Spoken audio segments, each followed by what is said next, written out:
Hey everyone, it's Hannah. I wanted to quickly ask if you are enjoying the podcast, please leave us a 5-star review. It goes a long way in getting the show in front of other listeners. If you listen on a platform that doesn't do reviews, please follow us on social media, like the show, or leave a comment. Thank you. We love you guys, and we hope you enjoy the show. You're listening to The Tales We Tell, a podcast about spooky stories, unsolved mysteries, and local lore. I'm your host, Hannah Parch. And I'm Katy.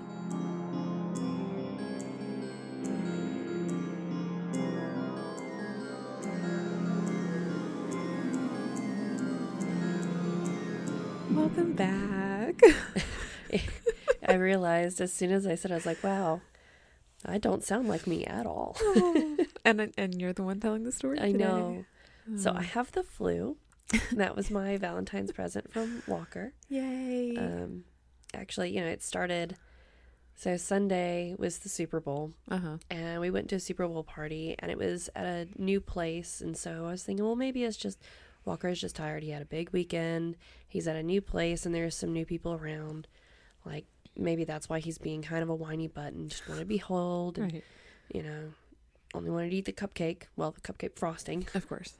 And just, he just wasn't happy. Right. And so we finally left because I was also tired. I was just kind of in a mood. Yeah. And we got home and it's like, he feels really warm. Sure enough, he had a fever. Of course. And it wouldn't quit too. Like we gave him some medicine and put him to bed. And it's still just it wouldn't go down. So he had to have some more medicine kind of in the middle of the night. And when we got home or after he went to bed, I was like, look, I love you, but I am not in a good place. I need to be left alone for a little bit. Yeah. And so we laid on the couch, watched a show, or not a show, the Super Bowl, until I was like, I'm tired of going to bed. I mean, it was a show. It was a show.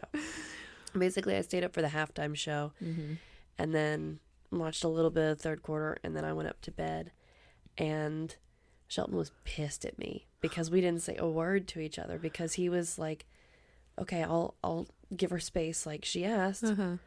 Okay, she's not saying anything else. Like, how long is this going to go on? And so he got mad because I never said anything. Meanwhile, I was just tired, not feeling You're like, great. I'm using the space you gave me. Nothing to say. And then when I finally did say something, he wanted to ignore me. So I was like, all right, well, I'm going to bed. And I said something, he didn't respond. I was like, that's fine, I didn't need a response. And then I was like, okay, night. Crickets. And it wasn't until I looked back at him that he was like, night. Ooh. I was like, okay, there's no need for that. Wow. And so then later he came up to, talk about things. And I'm in bed just You're like, leave me alone. Tired, man. I don't feel good. They always want to talk at the worst times. And he's given me a hard time, hassling me about how dare I ask for space and then not talk for 30 minutes. And the next morning, and then I was, up multiple times throughout the night with Critter. Couldn't sleep because I was worried about his temperature that wouldn't go down even with medicine. Right. And we woke up Monday morning and both of us were just meh. And I was like, well, I did have a sore throat yesterday morning. Sore throat's back with a vengeance. Plus the cough, the congestion, headache. I feel bad all over. Yeah. I was like, I guess Walker and I just got a cold or something. I was thinking, just a head cold. And then by that afternoon, we got an email from daycare that someone in his class had flu. Ugh. And I was like, well, maybe Walker and I have the flu. And so, sure enough, that night, Shelton came home. He's like, so I am a total ass.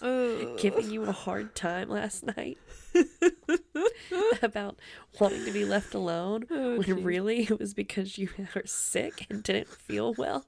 I was like, well, I tried to tell you that. Oh, man. So, yeah. Have you gotten your flu vaccine? I have, yes. I'm married to a pharmacist, of course. I've gotten a flu vaccine. I haven't. And so has Walker. And so that's why I think it's flu light. Because I haven't had a fever. There was a little bit on Tuesday was the worst day. Okay. And there was a time, I definitely felt fevery. My skin hurt. It was achy all over. Yeah. But since then, no fever. Yeah. Well, I can redeem your husband real quick because And I am being a little dramatic, but I think he saved my life today. First of all, I'm going to get my flu shot tomorrow, I think, because I have to go pick up well, is he working tomorrow? Yeah. Okay, great. I'll get my flu shot tomorrow then. But I have to pick up a prescription. The reason being, I was feeling weird today. I had like a little anxiety attack. And then like my body felt weird. Like it felt like my body wasn't catching up with my brain. Like my brain had moved past it. We weren't hyperfixating on it. But my body just felt like we were still... So you had more of a physical anxiety. That's more like what I experience. Like I feel just worked up, but my brain's like, nope, everything's good up here. And see, usually mine is the opposite. I don't know. Like usually it's just my brain. And so I noticed that I was like shaky. Like I was trying to write and like I was shaking. And I was like, we did recently have a very slight change to my Wellbutrin, which was just that it was changed from an extended release to a sustained release. And also the nurse that I've been talking to is a fucking idiot, because I've talked to her twice now. All I wanted was for my doctor to prescribe the Wellbutrin in 150 tablets, like 150 milligram tablets, because I take 450. That way I can take 3 tablets once a day. And what I had before was a 300 milligram tablet that I was having to take one and then cut one in half. And it was just inconvenient. Anyways, somewhere along the line, something was miscommunicated and she sent in 150 milligram tablets, sustained release, and told me to just take 2. And I was like, I'm not going to do that. I'm going to take 3 because that's my dose. And so I'm like explaining this to Shelton and he's like, oh yeah, that's your problem. Sustained release is meant to release with like over 12 hours. Essentially, I had been taking a super high dose of my medication for a week. And a side effect of that can be seizures.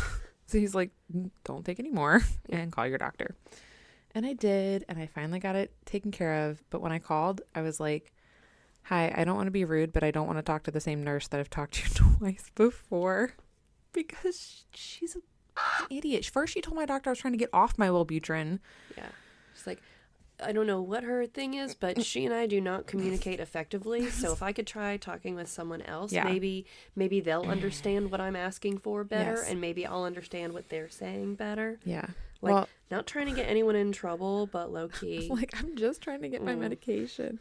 And then, like, this is why I love my doctor. My doctor got on the phone with me. And, like, I explained everything. And she's like, I'm going to type out this prescription as I am talking to you and then read it back to you. I was like, thank you. I just want to have my meds right. All right. So, do you have any announcements or anything? Sorry, I should have waited until after you finished. I'm trying to think. I will save my 2 announcements for our next episode because they're not really specific to this week. Okay. Well, cool. I don't have any announcements, but I am going to dedicate this episode to Dr. Craig Dursler. Who's that? He was my professor in college. Nice. So Dursler. Yeah. I call him Durslersaurus. Nice. He's a paleontologist. So nice. All right. As always, a prompt. Uh-huh. What do you think of, or like, what do you picture when you think of the Wild West? Ooh. Cowboys, bandits, outlaws, covered wagons, all that good stuff, right? Shootouts. What about dinosaurs? Not so much. I don't remember seeing them, but it's been a hot minute since I looked at a Western, so I could be wrong. Yeah, they're not popular in the spaghetti Westerns or anything. But I mean, technically they were in them. Oh. Just, buried. Oh, just their bones. Underground. Yes. Yeah. Okay. I gotcha. So this story is for anyone who thinks that scientists are these like well-to-do, dignified people who are above drama and only care about scientific pursuits, because you're wrong. Obviously. Scientists are actually some of the pettiest people out there. and it's beautiful. I love it. So today we're going to talk about two of them. Actually, side note, have you ever noticed that like so many great history stories about, things come in pairs, like Lewis and Clark, Watson and Crick, Cope and Marsh. It's those last two that we're actually talking about. I was going to today. say, I didn't recognize the last two pairs that you said, so. Watson and Crick, DNA. Oh, okay. I was like, Lewis and Clark, I got. You could have said Marco and Polo. Those were two different people, right? No. Nope. Okay. You could have said, I don't know. Okay. Honestly, you did good. Yeah. I learned something. There we go. Okay. We're going to learn some more. Okay, great. You going to learn today. I'm just excited that my brain doesn't have to work that much. God, my brain is not working well at all, so Neither is mine. that's my disclaimer. Also, yeah, I'm dedicating this episode to Dr. Dursler. But also I apologize if I don't do it justice because my entire brain is a cotton ball. Right You're like, but also Dr. Dursler, don't listen to this. He knows the story because he's the first one. He told me the first one. Mm. So actually about 12 years ago, give or take. I was like, wow, that's so recent for dinosaurs. I also a dinosaur. Also a dinosaur? I was in college taking a class called dinosaurs. A lot of classes are like intro to geology or, Basics biology of, 101 or, algebra 238, whatever. They either have like longer titles or, Just name boring. and number. Yeah. This is just called dinosaurs. I love it. There was no intro to, there was no 101. I may have also opted to take that class had it been an option.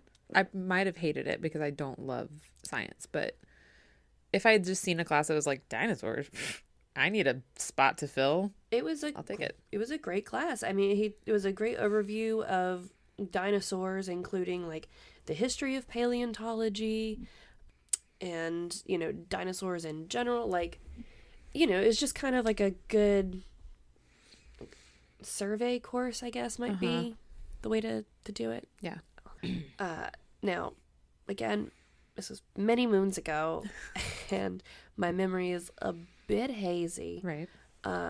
But we kind of, at least in part, maybe a little bit, owe the beginnings of paleontology to rich people being eccentric. Ooh, I love. So I think there's so few things we can credit rich people for. Well, rich people being eccentric, specifically. Yeah, specifically. Which most of them, I think, like to think that they are. Well, so from what I remember, it's basically people in this time, the late 1800s, would essentially have dinner parties that were basically just come look at all my stuff parties. Okay. And so, like they would do house tours and whatnot, but then they'd show off like their collections of things. Nice. Can we bring that back? I think we should. And so a few of those rich folks had fossils, and so soon enough dinosaur bones were in vogue.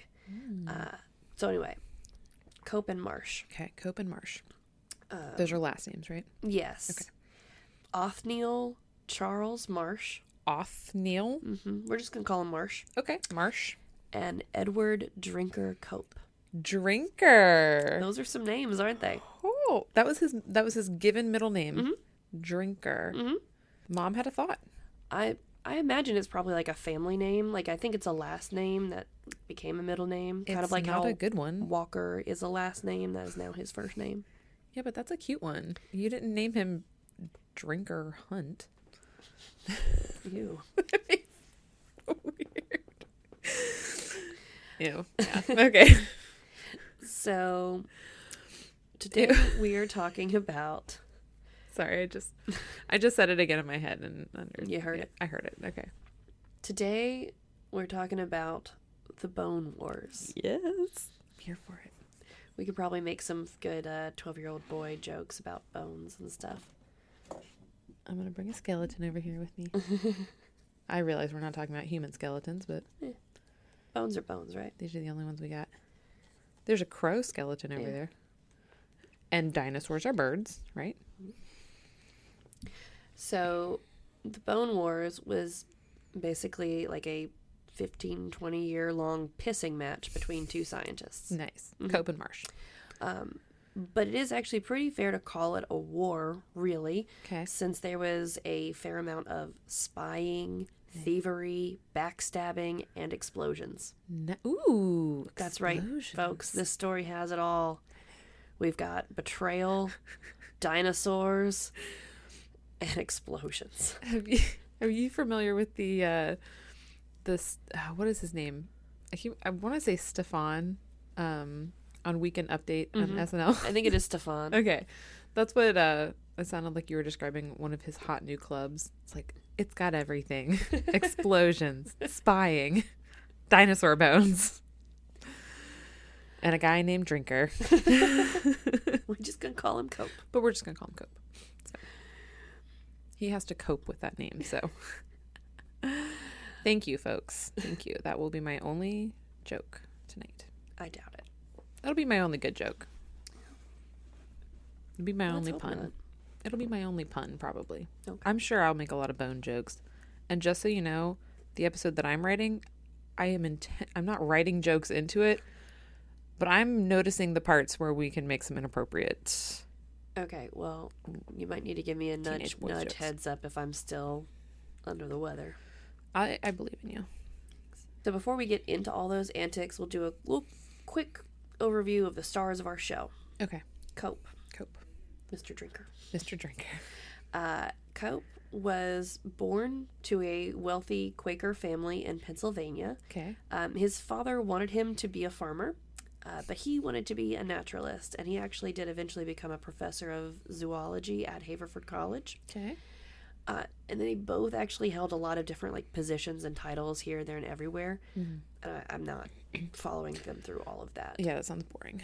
And kind of opposite that, Marsh, he would have grown up poor, is how it's always phrased. So like I think he was poor and probably spent like part of his life poor, but he had a rich uncle, George Peabody, of Peabody. the Peabody thing. Yeah. Can't remember what it was. And so my understanding is that Uncle George funded Marsh's education, Okay. Cool. and that's how both Cope and Marsh were able to meet, because they were in Germany in 1864 at the same time, and that's where they met, and like they had been, I guess, like through their studies and whatnot, and like getting interested in the field of paleontology. Right. That's where they met. Okay. So Cope is like the rich kid. Marsh is there because his rich uncle is like taking pity on him. You are kind of describing, I feel like, the start of Saltburn, a very disturbing movie that I hope is where the similarities to this story end. But I love it. I'm now going to picture Cope and Marsh as those two characters. That's fine. Okay. This will probably be disturbing in different ways, Great. but hopefully more entertaining ways. I mean, yeah. Hopefully less disgusting ways. I'd rather not repeat. Yep. So, our two heroes, and yes, I did heavy air quotes there, actually started out as friends, or at least on good terms. In the beginning, they actually even named species of dinosaurs and things after each other. Adorable. Then their relationship went downhill, and, well, they still named things after each other. Oh, bad things, though. For example, fossilized dinosaur poop. Do you know what that's called? What? Coprolites. Nice. Just kidding. Oh. It would be a really funny story, and I remember. Did you just make up that name? Did you just make up that name? I did not. Oh, okay. That's what they are actually called. Oh. So if But it's you're not at named if you're at a after. museum, or like someone's like, "Oh, check this out, it's a coprolite," you're like, "Oh, you're holding poop." Poop. Don't be fooled. When Dersler was telling this story or giving this lecture, I remember him mentioning coprolites, and I remember he said that they were like Marsh named coprolites after Cope as an insult, But I can't remember if he went back and clarified, like, just kidding. Right. Because coprolites were actually discovered before their feud. Right. And coprolite, like, the name actually, like, is from the Greek, literally meaning dung and stone. So it's literally poop rock. Okay. I mean, is cope the part that means poop? Because I feel like light is in other stone things. Copros, I think, is the dung part. Okay. And then, because lithos is stone. I would still and use... like monolith. Yeah, that's what I was thinking. I would still use the fact that his name sounds like the Greek word for poop as a way of insulting him. If I was smart. Fair. Yeah. All right. Anyway, back to the end of their romance. Yes. Cope apparently had a bit of a temper, and he seemed like, my interpretation is he's one of those kind of like looking for a fight types. Okay. You know, kind of not really trustworthy, you know, maybe impulsive. He's our rich kid, right? Yes, he's the rich kid. Sorry, I'm just trying to keep rich them Quaker. Pictured in my head.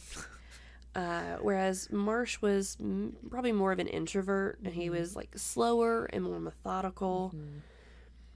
So personalities were not aligned for a lasting partnership. Right. Their star signs might have been off. I don't know. But more importantly, their scientific views differed as well. Okay. And that's the biggie there. Okay. So Marsh was in favor of Darwin's theory of evolution. Okay. While Cope upheld the neo-Lamarckism beliefs that, to really boil it down, it's essentially animals kind of have a degree of control over choosing which traits to inherit. Okay. So it's like, I remember in my textbook years and years ago when comparing the two views, where it's like, oh, here's giraffes of different neck heights, and there's the leaves, and it's like, okay, well, the neck, you know, the giraffe with the longest neck that can reach the leaves will be able to eat, survive, and pass on their tall neck genetics. Right. That's evolution as we know it. Whereas the Lamarckism is more like, I'm going to grow a longer neck to get it. I don't know. Okay. I don't remember. Sounds weird. All of it. Seems like we've rejected that as a whole. Yeah, and it's not important to this story ultimately, just to kind of show that they're kind of polarized in a way. And that's what Cope believes. Yeah. Okay. I mean, ultimately, so like even with all these differences, ultimately they were friendly, and maybe more so frenemies than friends. Okay.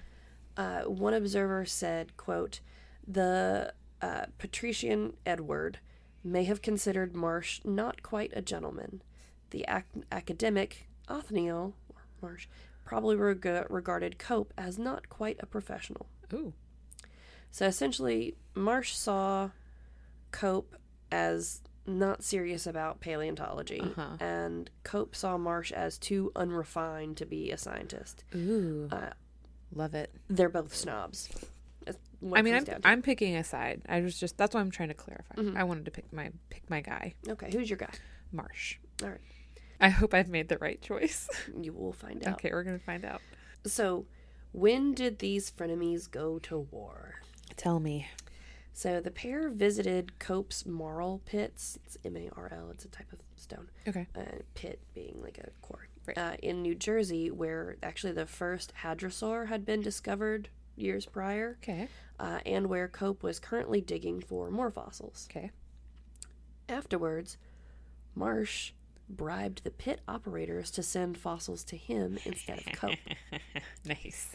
This initial betrayal was the first of many very similar instances, and like the two grown adult men that they were, they also began attacking one another in various publications. Nice. Love it. The final straw for their friendship, like nail in the coffin, was likely when Marsh pointed out that Cope had incorrectly put the skull of the Elasmosaurus on its tail instead of its neck. In Cope's defense, an aquatic dinosaur, which the Elasmosaurus was, that had a short tail and a really long neck, had never been seen before. So, like, up till this point, everything had, shorter necks, Right. but long tails, kind of like a lot of mammals now. Right. And that's all vertebrae, right? Your Yeah. tail. Okay. Mhm. I said your tail to your your tail to your neck. Okay. All right. But still hilarious. Yeah. Except, again, it was actually Joseph Leidy, another paleontologist, who had pointed out the error, but Marsh took credit for pointing out the error years later. Well, I mean, I'm not saying that I wouldn't do the same thing. Petty. I love it. Petty is the name of the game for this episode. Love a petty bitch. We love it. We've got a couple in here. Sorry. My little Marsh down here is hitting the mic. That's what I've named him. Now begins the long tale of turf wars, don't dig in my spot, Long drama, and double agents. Are you sure it wasn't the long neck? Okay, sorry. That's my last punny joke. It wasn't a pun. It was just a joke. Keep them coming. Okay, I'm going to try. At one point, 2 of Marsh's men were actually working for Cope. Okay. And when Marsh found out, he was pissed. Yeah. But they assured him that they were still on his side. They're not. And one of them even suggested that he was intending to lead Cope away from the good stuff. So really, I'm still working for you, Marsh. We're just taking this fool's money and pointing him in the wrong direction. Yeah. Sure. Has anyone made a show about this? Because I feel like I'd watch the shit out of it. One of my sources did say that HBO had greenlit starring, I forget who it was, but also James Gandolfini. As far as I know, I haven't seen any articles, recent about any, new plans. Because I think, according to that one article, they were all, Gandolfini and Carell were going to also produce it. Okay. But after Gandolfini died, maybe it was one of those Carell didn't want to do it anymore without him. Right, yeah. Or maybe there is a rights issue and somebody has the rights to the film, but you can't do things without signatures. I don't know. Right. Hollywood is not my jam. Yeah. So it would be a great movie. Yes. I would love to watch this movie. Same. There is a board game. Shut up. No, there's not. Yeah, there's a board game called The Bone Wars. That sounds so stupid, but also I would play it. I mean, do you own it? I've considered it. I'm gonna look into it some more. Jarek, write that down. He doesn't. By the way, he doesn't write down any of the things. When I say Jarek, write that down, I have never once received a note of those. He probably doesn't even really register. He really doesn't. He's so tired when he's editing these, and I think he's secretly really pissed at us when he's editing them, just because he's tired, and we're the reason that he's having to stay up and do it. Oh, anyways. But we're delightful. I know. Who wouldn't want to listen to this in their ears after a long day's work? God, I don't even want to listen to me. He's lucky to have us. Oh, goodness. So, Cope and Marsh, or rather Marsh's goons, because he had goons, which is the easiest way, because as I'm going through the research, I'm I already, know this story, I know the gist of it, kind of just need a refresher, look for anything else, fun or new or whatever. I didn't get any fun new angles or anything like that.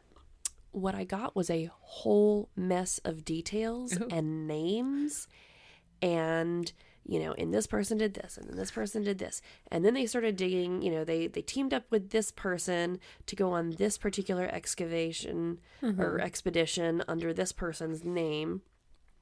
But then while they were there, they started having, disagreements. And so they kind of parted ways. And then, he was working for this guy. And so he thought he had all the full permissions and go ahead. But when he got to there was nothing. So he had to cobble together an expedition out of his own pocket and blah, blah, blah. And then, this person did this and did this and did this. It was so much. And so this is more of an overview of the Bone Wars. I was going to say, you got the FBI files that I got. Jeez. The Alcatraz FBI files. Details. And, it also detailed, sure, Marsh was a professor at Yale for a little while, but he also held some government position, or a couple, I think. And, same with Cope, and some were like part of these societies. And I'm like, okay, is that more of like a extracurricular thing? Like you've got a regular job, but you're also a member of this society. Yeah. Or is that your job at this point? Right. And I was, again, head full of cotton, too tired Yep. to try and put all this together And and also like keep it straight. Like I was ready to make a flow chart for you, but then I got tired. Yeah. And I Well, stopped and also working on the it's episode like- altogether. And then it's like, how much of that work is like gonna be useful to the story? Right? It's not relevant. It's so not. like I've parsed it down. You guys are getting the meat. I appreciate just it. got the bones of the story for you. Nice. You just said the meat. I want the meat and not the bones. Yeah, well, I don't like you get what you get. I don't like bone in meat, Katie. You get what you get, and you don't pitch a fit. That's a lie. I do like bone in meat.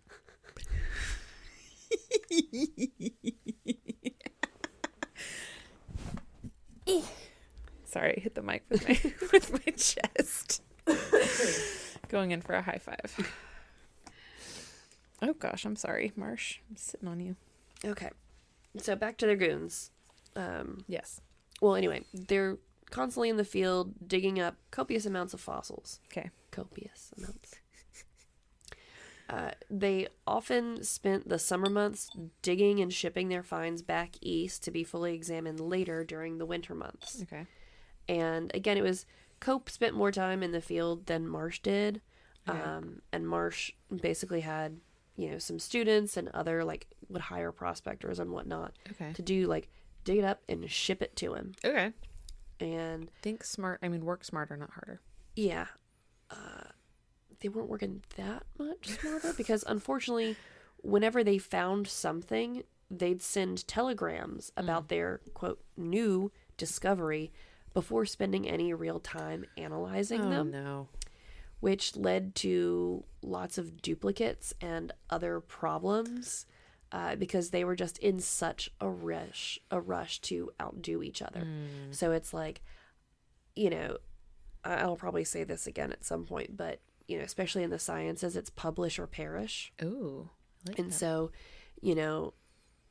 you're digging fossils up, and it's like, okay, well, if you find one of this species, you're going to find more of this species. Right. You don't know how many more. Yeah. So you've got something, you need to slap a name on it, you make a classification, and, submit it. And because the first one in, that's the one you get. And anything that comes after. And because that was another area of contention for these guys was the different classifications. Like Marsh developed some classification system for nitty gritty stuff. Uh-huh.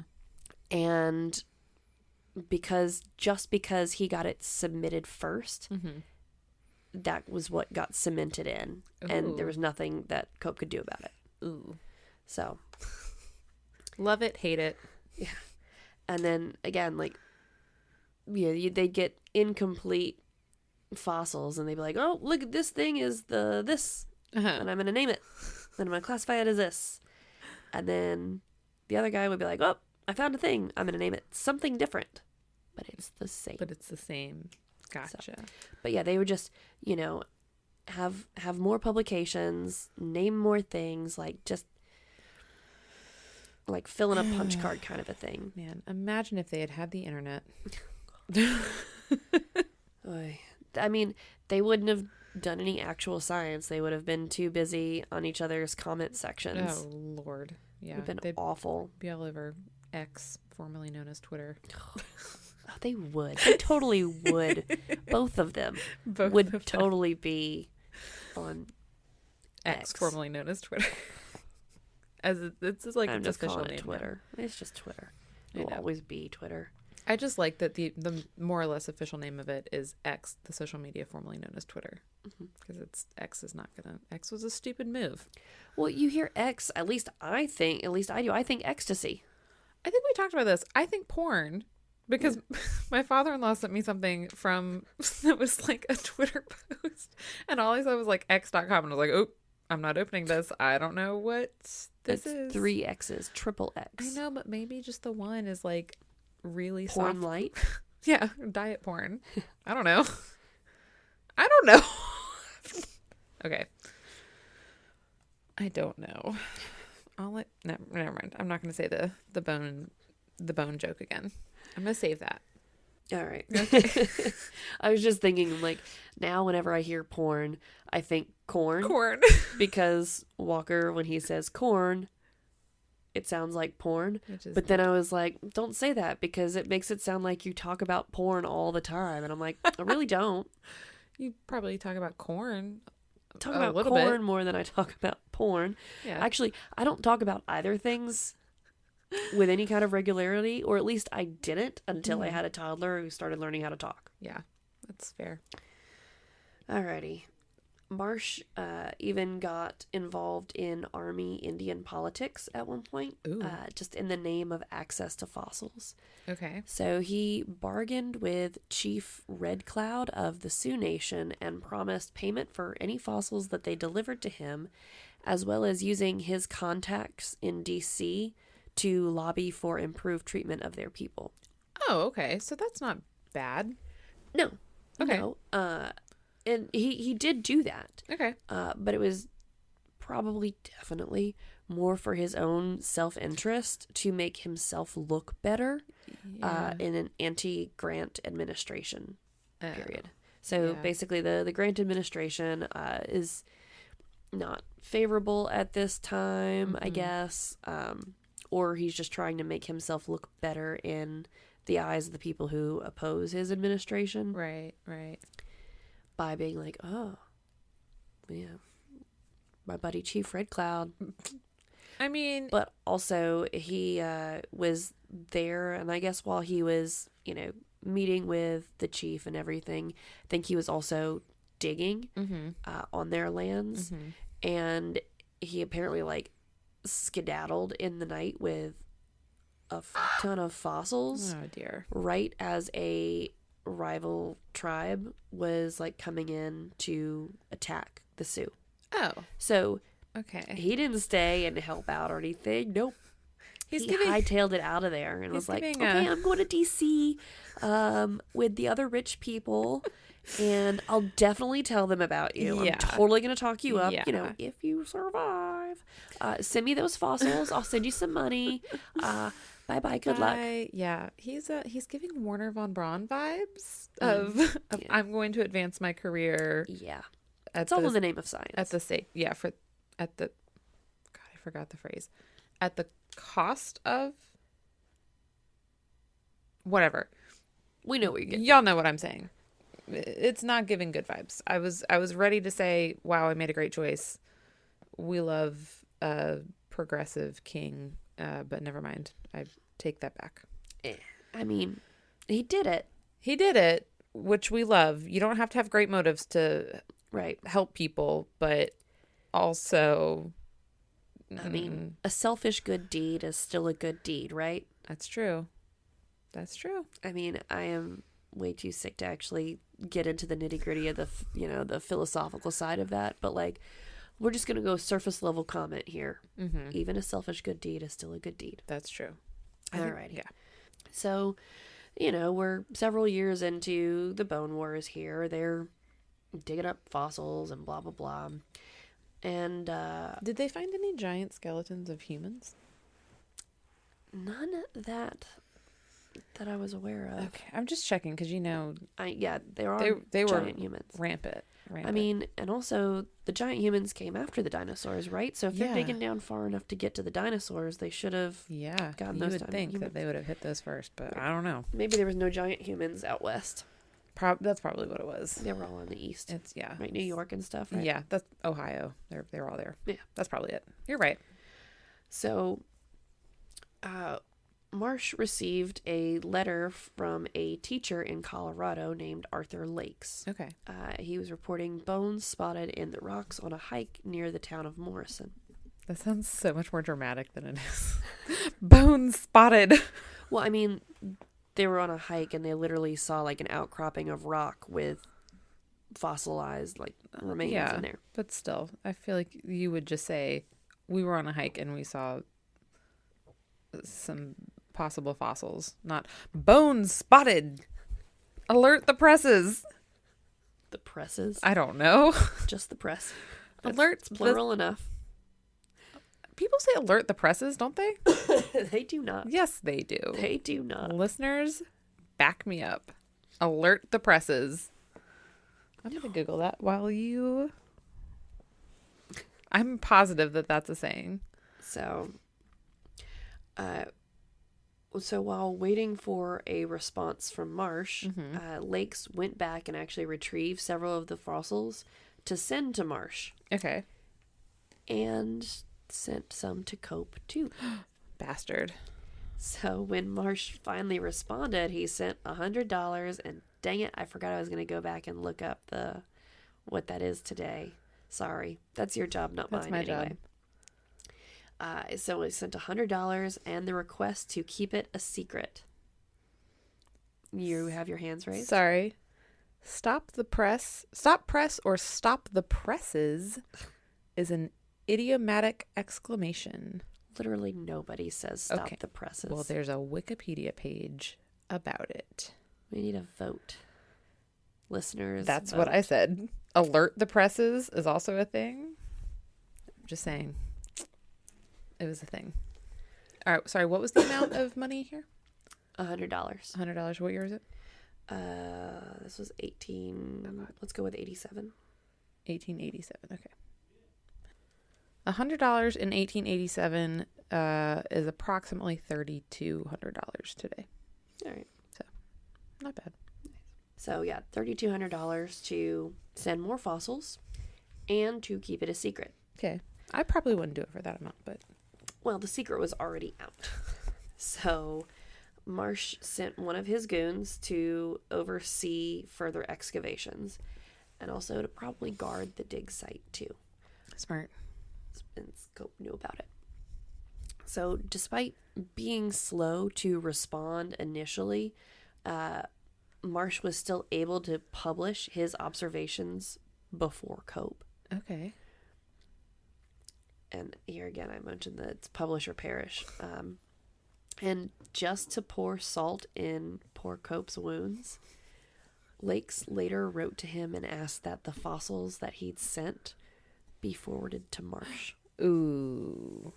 Burn. It's kind of, it gives me like, oh, hey, you know how I gave you that gift? Yeah, no, that was actually meant for somebody else. Ooh. Yeah. Can you send that to them? Or like a... Like, oh, you know those flowers that were delivered to you that made your day? I actually meant to send those to someone else. Not for you. Yeah. Those... Has that ever happened to you? No. Not like flowers, but like... Mm-mm.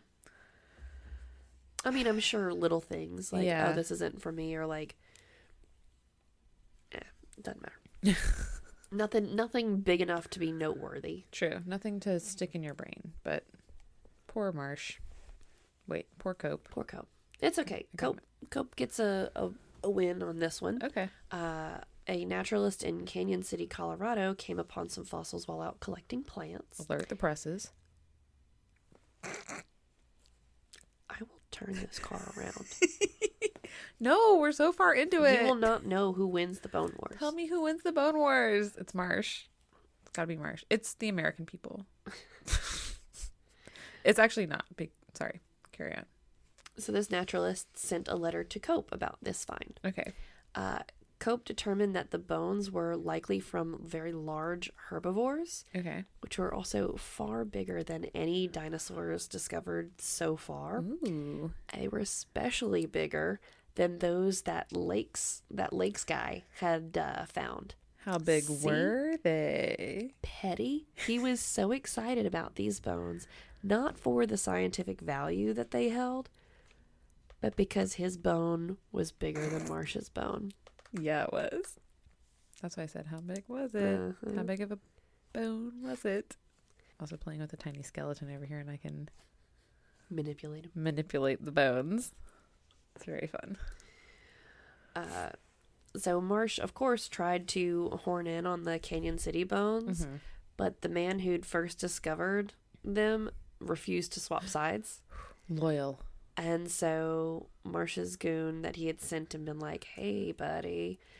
He returned to Morrison, where the lakes guy found the small quarry that they had been working in, collapsed and nearly killed his assistants. Oh, no. Yeah. Oh, dear. And at the time, that was Marsh's only bone source in the West. It's only bone source. Bone source, yeah. In the West. Okay. Until a third letter arrived. Ugh! Alert the presses. Sorry, I'm excited. It's a new catchphrase. I can't help it. I don't make the rules. So while Lakes was discovering fossils in Morrison, Colorado, the Transcontinental Railroad was being constructed through Wyoming. Okay, love it. This letter to Marsh was from 2 railroad workers who initially used pen names. Not sure why. I mean, you don't want to ruin your reputation as a railroad worker. I don't know. I mean, maybe that was it. No other railroad will hire you. They didn't want to lose their spot with the railroad in case becoming dinosaur prospectors didn't pan out. Okay. I don't Strange. know. But are heretofore referred to as Reed and Carlin, their actual names. Oh, okay. The pair informed Marsh that there were a ton of fossils in the Como Bluff area and that there were some other folks, quote, looking for such things. Ooh. Which Marsh immediately suspected meant that Cope was already there. Mm-hmm. But my thought is that they were just trying to build up urgency or hype it up like, we found something. Like, oh, that's cool. There's some other guy sniffing around. Wait, somebody's sniffing around already? I gotta get there now. Yep. That's like when you're on Marketplace and you're like, I don't know, a lot of people want this dresser. Mm-hmm. I don't know if I can take $40 for it. When really no one wants it, and you would take $30 for it. Exactly. That's what Reed and Carlin are all about. Okay, good. And I mean, it worked because Marsh sent one of his assistants who had literally just survived. I was going to say the one who almost died. So yeah, he barely survived this collapse. And, travels from Colorado back to Kansas. I'm guessing that's where he's from. And, had just gotten to Kansas. It's like, I guess to, rest and recover after his harrowing experience. See his family. And Marsh is like, you got to get to Wyoming. And he's like, I hate this job. This is the worst. Poor buddy. I hope he got a raise. There's no telling. I'm sure he wasn't being paid. He's getting paid in bones. We'll get to that. Oh. Not being paid in bones, but just payment in general. Okay. So his name is Williston, and he was a former student of Marsh's at Yale. The assistant? Yes. Okay. And so when he got there, he confirmed both the presence of the fossils and Cope's men. Oh, so Cope's men were there. Yeah. Okay. Or someone was there and Williston just said it was Cope's men. Okay. There's a lot of mystery. Yeah. And I mean, there was no open speculation about it, but let's be real. Okay. When are the explosions going to happen? Soon. Okay. I mean, I'll get into them. Okay. Sorry, I just thought, wow, we've hit mystery. I feel like explosions would be good. So Marsh immediately sent money to Reed and Carlin and set up an initial agreement for monthly payment in return for fossils. Okay. And so here starts, because you can't just wait 2 sentences. Here starts some of the issues for Marsh. Okay. Because, so remember how I said Reed and Carlin sent that letter using pen names? Well, when Marsh sent the check to pay them, they couldn't cash it because it wasn't in their names. Classic. So that was a little bit of an issue. That would be a whole episode on this show that we're going to make. Reed and Carlin, that's their whole storyline for the show is we can't cash this stupid check. I told you it was a dumb idea to use pen names. Exactly. So yeah, then he tried to set up this agreement, a monthly payment schedule.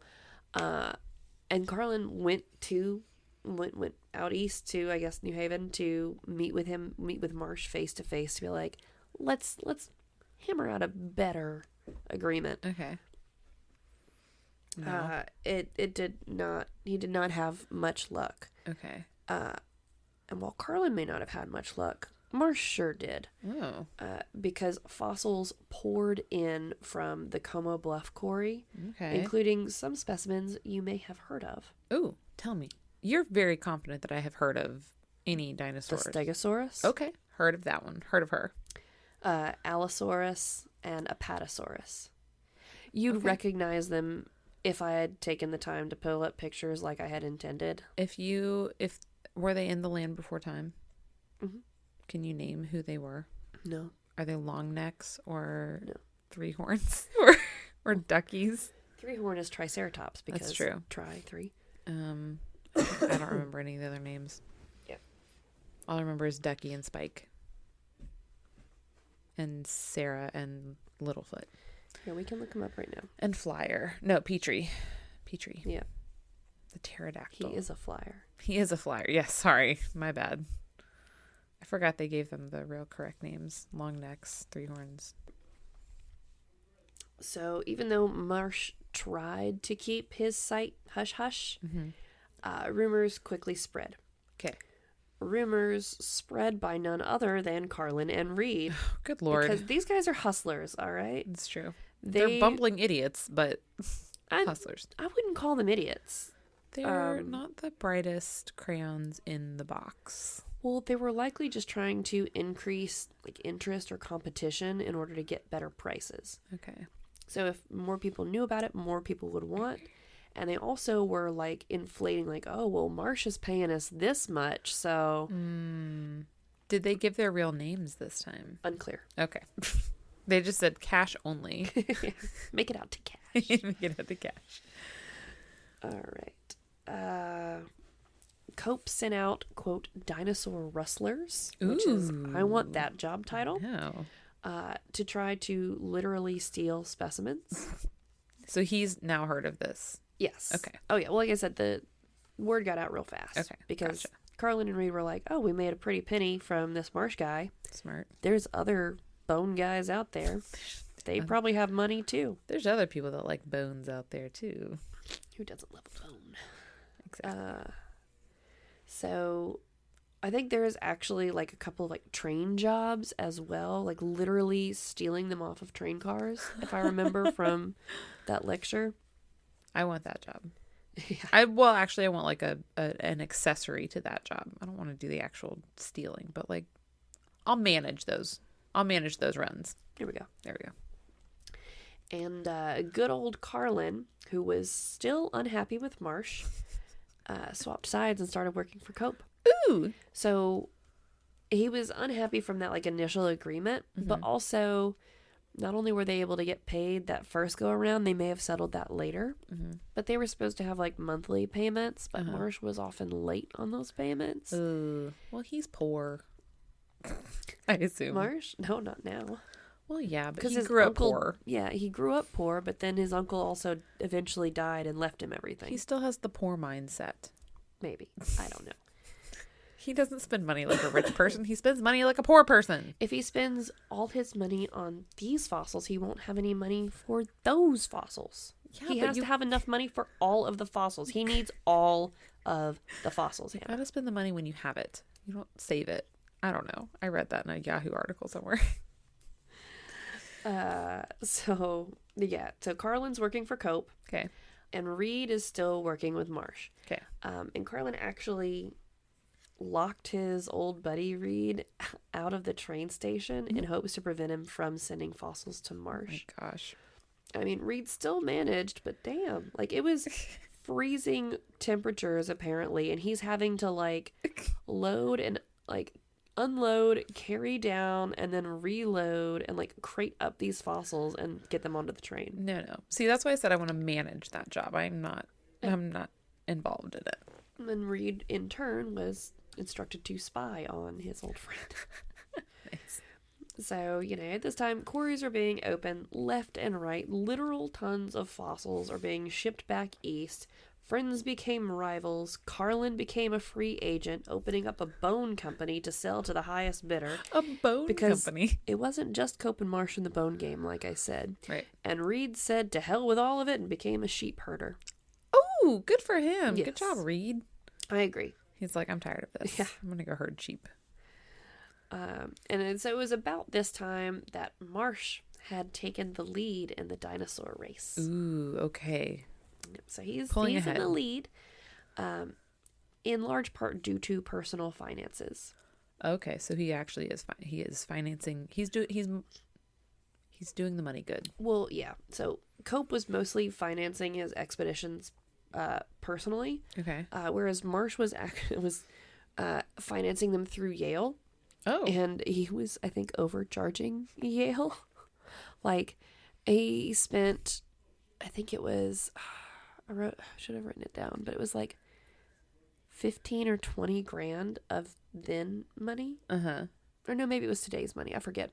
For an expedition. And then the next time they're like, no, students have to pay their own, we'll cover students and that's it. Everything else has to be financed.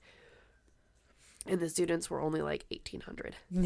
So I was like, ooh, where did all that money go? I mean, a nice sleeping car. Was Marsh living high on the horse going out to get his dinosaurs? Yeah. I don't know. I mean, he's not riding in the economy cars of the trains. He's riding first class. Some of it was coming from Yale, but then also some of it was, personal, Uncle money. expense. But fossils be expensive. As we know. And so are academic journals when you're trying to buy every copy in which you incorrectly put the head of the dinosaur on the tail. Yeah, that Elasmosaurus incident I mentioned. Cope literally tried to erase his mistake by buying every copy of that journal he could get his hands on, which also led to his financial downfall. It was just one of many things. It was expensive. Opening new quarries, hiring, prospectors, paying for fossils. So he did the thing where he tried to snatch up every newspaper, essentially, that printed the embarrassing story about him before anyone could read it. Man, this show is writing itself. Right. Truly. Good grief. I mean, I'm very upset that this isn't a movie. I know. I mean, we need some more women in it, but we can make that work. I'm just going to change some of the characters to women. I mean, if we want it to be a series, definitely we'll have some interesting females. I mean, they're going out west. Yeah. And the West was ruled by women. Oh, yes. Women could vote in Wyoming for ever. Good for us.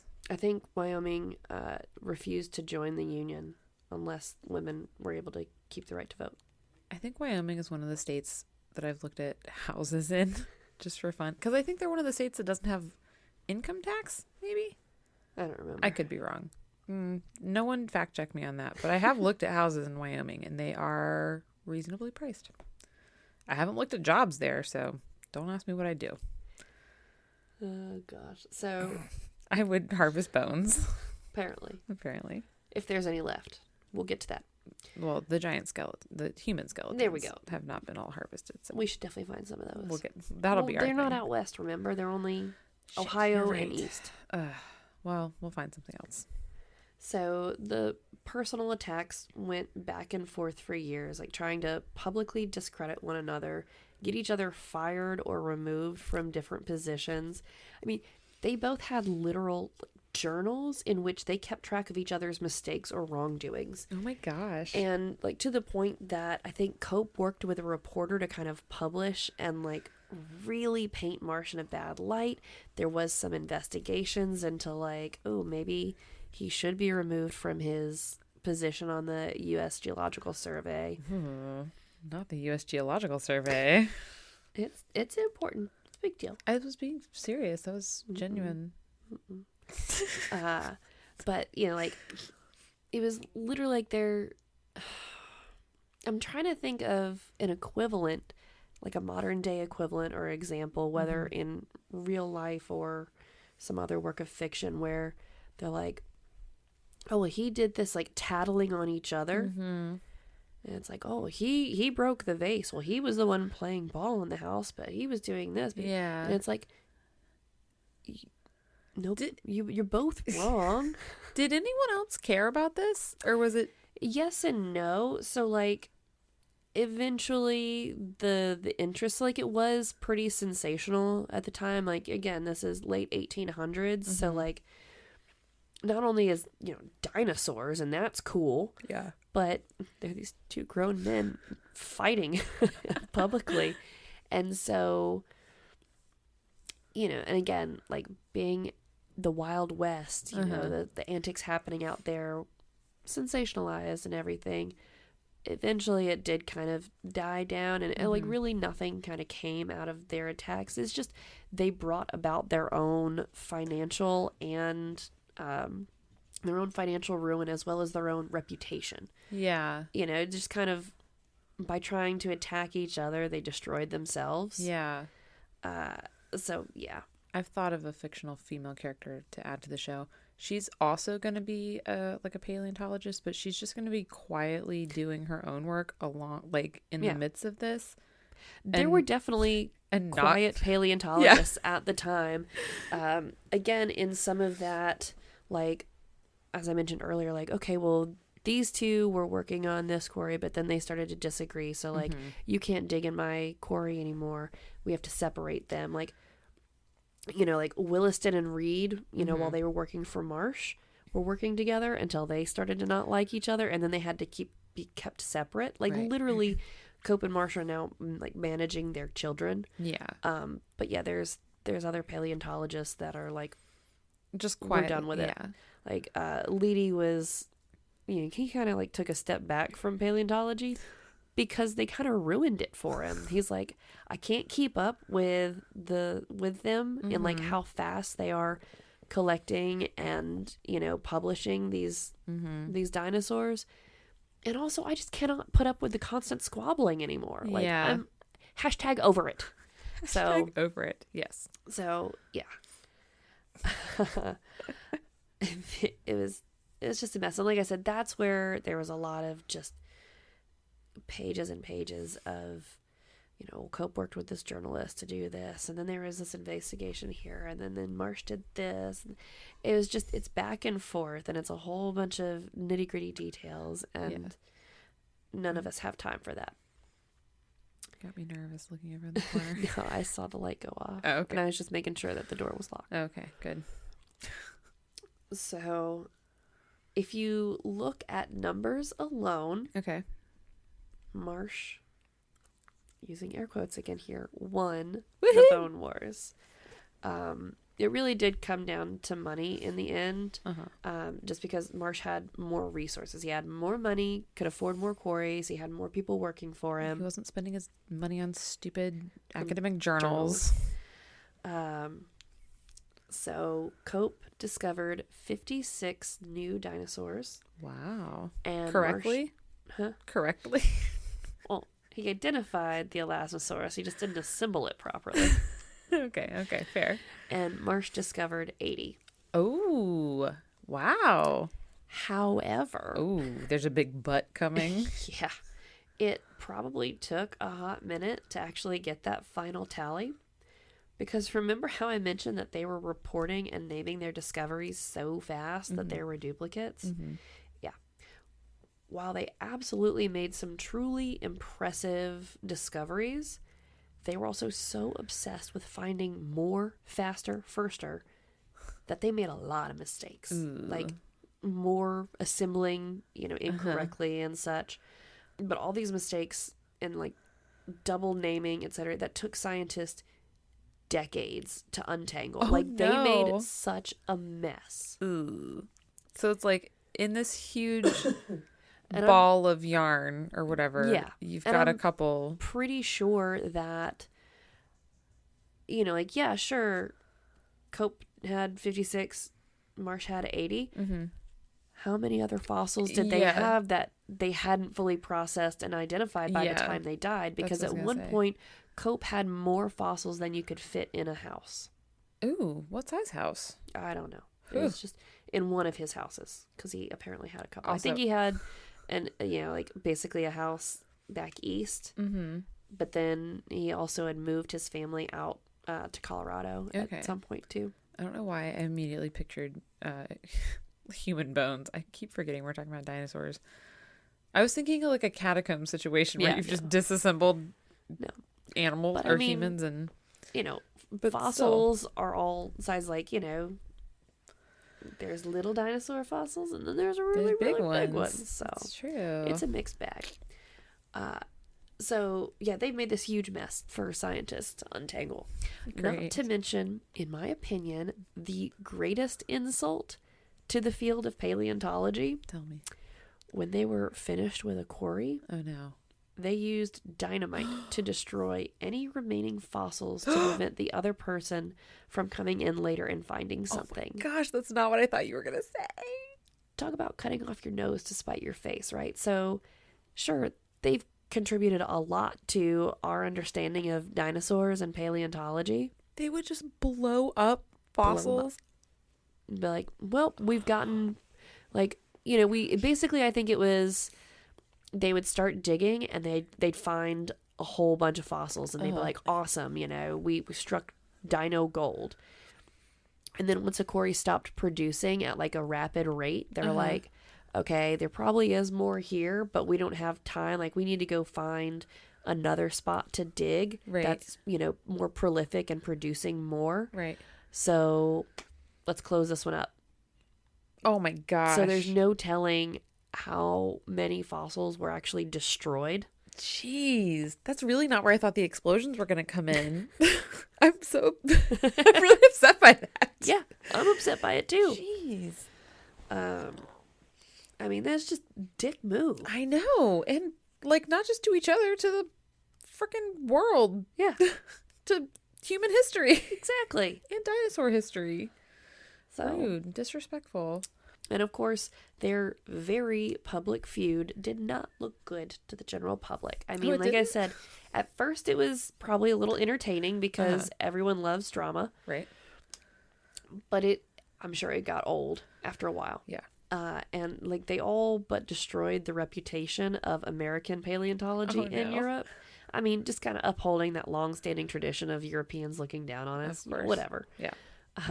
But yeah, like I can imagine the Europeans just sitting and like looking over, like, what are these clowns doing? Like, they already called us cowboys, right? We're wild. And I mean, the Cowboys were cool. Yeah. But, this is kind of stupid. Also, I feel like very quickly everyone was like that friend, or like they were like that friend that like all they can talk about is the other friend that they hate, and that's all they talk about, and you're just like, can we talk about something else? Like, they were obsessed with each other. Yeah, it's like, I get that you don't like them, but can you have another hobby, please? Like that's definitely the impression I got, that like they did not have any interests outside of each other. Oh man.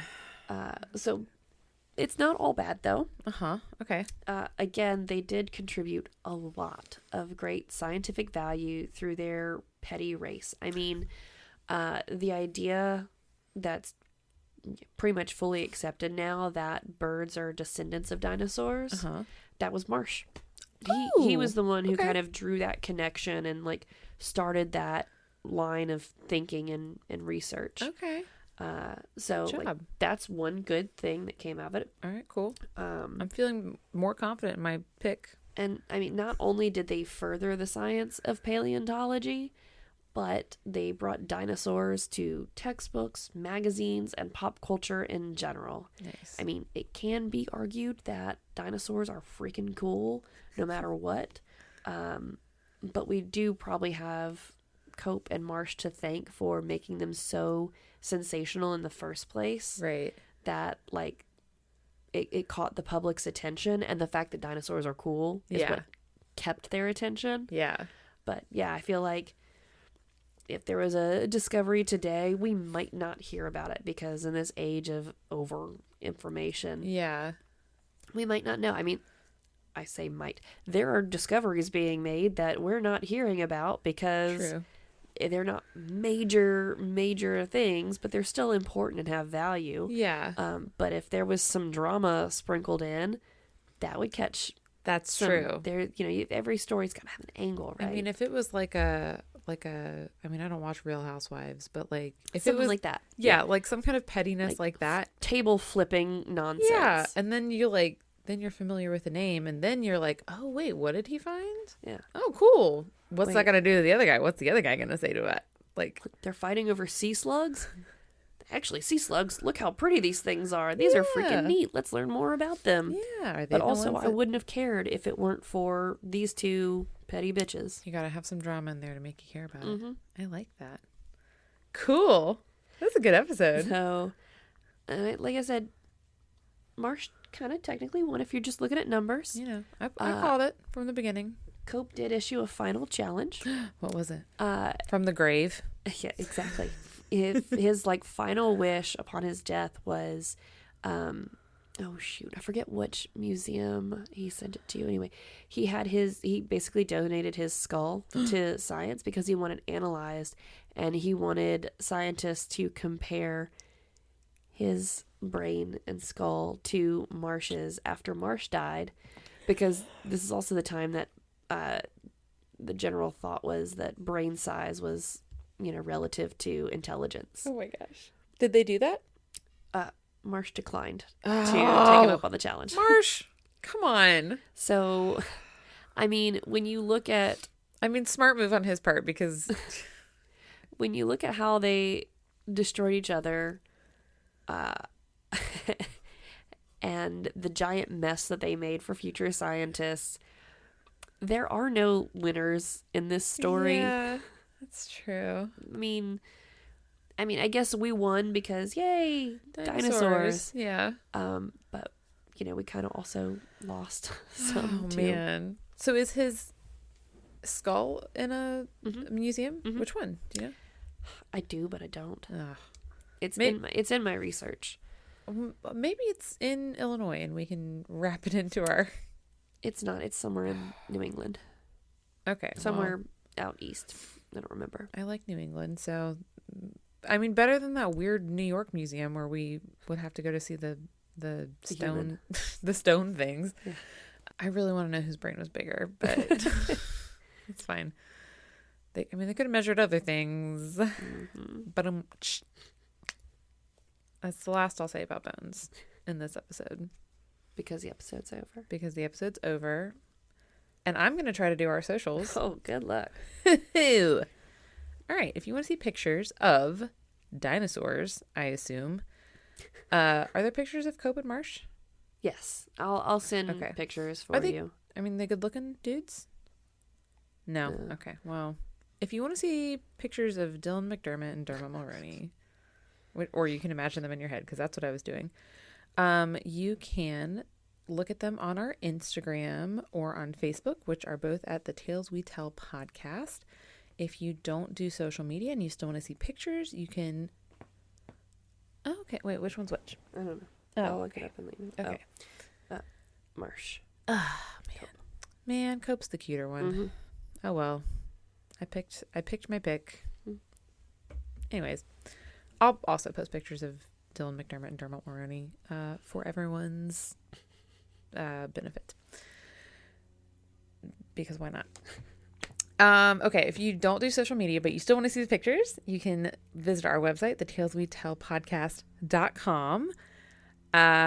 Something. If you want to support us and get yourself some sweet, sweet swag, you can visit our Redbubble store and search the Tales We Tell podcast. You can get our logo. We have a bunch of different logos, but you can get any of them on anything. My favorite is a sweatshirt that has a Bigfoot on it that my therapist recently commented on, and I got to explain why I had a naked Bigfoot on my sweatshirt. With boobies. It was great. And then I cried through our session. It was great. It was very cathartic. Anyways, if you want to support us and you don't want the stuff, the physical stuff, but you want the emotional stuff, You can support us on Patreon. You can go to patreon.com, search The Tales We Tell. You will get early access to episodes. You will get our undying love. You'll get love notes, stickers. Sometimes we send out holiday cards. We'll just generally be your best friend because you can write to us and we'll write back. And honestly, you can send us messages also on Instagram and Facebook, and we'll write back to you there too. I love those. You can also email us at thetaleswetellpodcast@gmail.com. We get a couple of those. I have a joke from Tony and I keep forgetting to say it. Well, let's hear it. This is a joke from Tony from January 10th, by the way. So sorry, Tony. Okay, you don't have to respond to it. This is just me talking.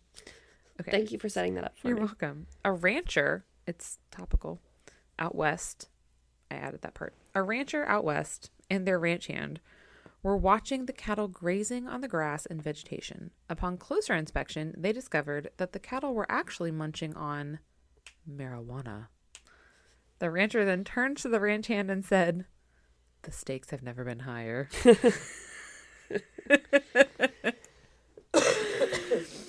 That's pretty good. Cute. Oh, man.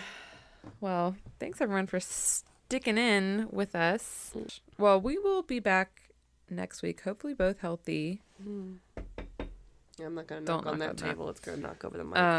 And hopefully with better, more professional audio, because we've now had 2 sound guys come in and look at this, and the only option is to switch out our mics. So that's what we're doing. All right. Well, everyone have a great, safe, and healthy week. Bye-bye. Bye-bye.